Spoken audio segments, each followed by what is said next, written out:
I'm now going to read an extract from Love, Lose, Live, which shows how Beth and Simon's 3 young children are caught up in their parents' fighting and find handovers particularly distressing.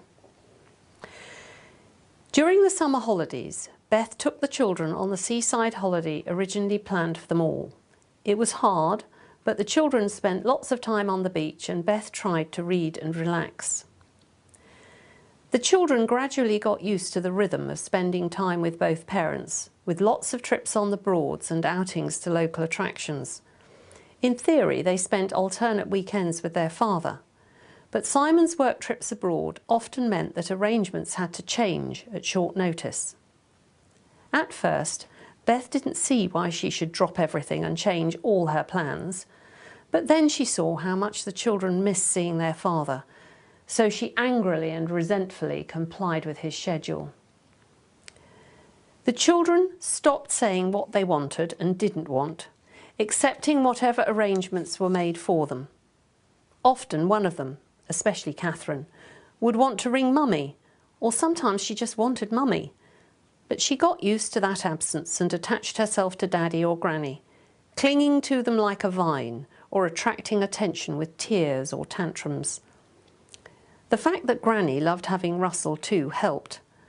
The dog was a good distraction and instinctively comforted his charges. He always knew when they were upset, even when others did not. However, Beth and Simon were nowhere on getting over their anger and feelings of blame, and in Beth's case, betrayal.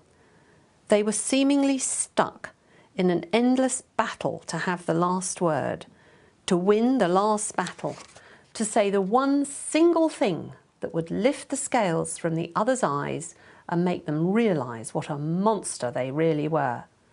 So the recriminations continued. Handovers became the chief battleground, as this was the main opportunity for manic fighting. The children saw and heard much that distressed them immeasurably.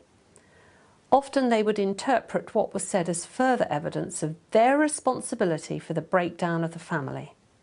How could it be otherwise when they heard their mother criticised for her parenting and then their father told he was an impossible parent? This was about them. They were the children being parented, so there must be something they'd done or not done that had caused all this. They were at the centre of a war and they hated it.